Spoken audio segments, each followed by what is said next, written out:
সূৰুযমুখী ধাৰাবাহিকখনৰ আজি নিশা আহিবলগীয়া এপিছডৰ প্ৰমো মুকলি হৈছে। আজিৰ প্ৰমৰ প্ৰথম ভাগত আমি দেখিবলৈ পাইছোঁ বিজয়ক মাকে কৈ আছিল, তুমি যদি মোৰ কথা নুশুনা তেতিয়াহ'লে তোমাৰ মৰমৰ ভণ্টি অনুস্মিতাক এই ঘৰৰ পৰা উলিয়াই দিম। তাৰপিছতে আমি প্ৰমত দেখিবলৈ পাইছোঁ শুনে কৈ আছিল, মই এটা জাকজমকীয়া জীৱন দিব পৰা নাই, তাৰ সক্ষম নহয় মই। তথাপি তহঁতৰ পঢ়াতটো মই কোনোদিনে বাধা আহিবলৈ দিয়া নাই। তই কিহৰ কাৰণে মই থকাৰ পিছতো মানৱৰ পৰা টকা ল'লি ক? তাৰপিছতে আমি প্ৰমত দেখিবলৈ পাইছোঁ পুৱতীয়ে কৈছিল, ইয়াৰ ওপৰতো মোৰ প্ৰথমৰ পৰাই সন্দেহ আছিল, দেউতাৰ নামত কালিমা সানিলে।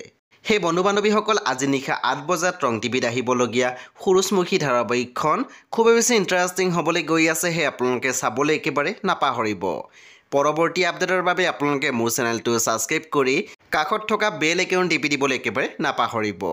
আৰু প্লিজ আপোনালোকে মোৰ ভিডিঅ' এটা লাইক কৰি দিব।